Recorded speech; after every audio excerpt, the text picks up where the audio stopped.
can see why her camp is panicking and coming up with these vote-buying policies that are frankly racist.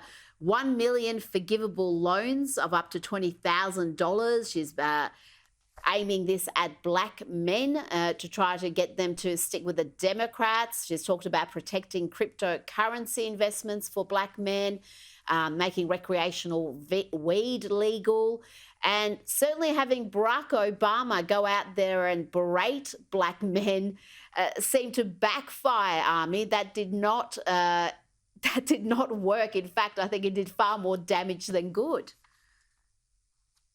Now, I mean, on what planet do you think it's a good idea for anybody, I don't care if it's the first black president, to go out to the constituency you're trying to get to support you and to vote for you, and then demonize them and say you're a bunch of misogynist idiots? On what planet is that going to work? I don't understand. Now, you've been out on the ground again, speaking to voters. You were in Harlem. Here's what one young man had to say about why so many black men are leaving the Democrats. Whether it's Brooklyn, Bronx, I see a lot of people that you would never think, oh, you know, I'm pro-Trump, you know, let's go Trump. You know, like particularly black men? Yeah, believe it or not, I'm in awe. A lot of the media, especially what we see now, you know, CNN and, you know, everything else, they don't really tell us the full story. They push this notion that maybe Trump is like this bad guy and stuff. Okay, and he could very well just be like a bad guy, but I'd be lying if, you know, like numbers don't lie. If you look back, he's done a lot, especially, you know, in terms of employment and stuff. He's done a lot for, you know, like us, you know, under his administration. And Ami, as you pointed out, the issues that impact black people are the same ones that impact everybody else, whether it's crime, inflation, the illegal immigration crisis.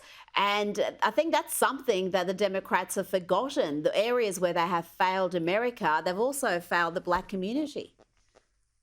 Look, I was out there all day. Look, I'm in Harlem quite often talking to black people, but, you know, I spent all day talking to them specifically for a video on this topic.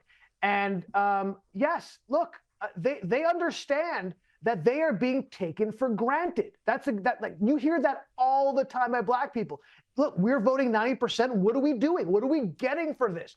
Like, they're not stupid. They're old enough to remember what it was like under Trump and compare it to what their life is like today under Joe Biden. And they're looking and saying, we were better off 4 years ago. Not just black people, by the way. That's the same question that every American asks themselves, and they come to the same conclusion. My life was better 4 years ago than it is today. That's a problem, and it's an endemic problem for the Democrats they cannot run away from.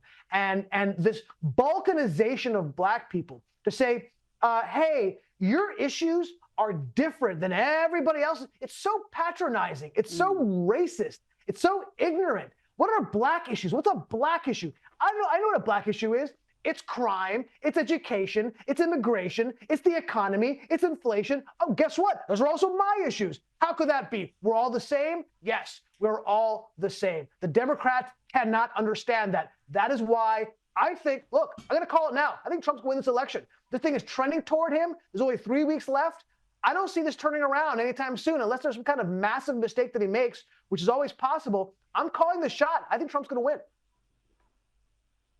Well, I'm sure the Democrats will have a few tricks up their sleeve. I don't know if it will be more lawfare or what they're going to throw, but I'm sure there will be something, because surely they would have known that Kamala Harris wasn't going to be some visionary leader that was going to just make people forget the last 4 years. She was pretty inept as vice president, which they tried to memory hole for the nation. The media campaign around her, I think, is something that we'll study for decades to come.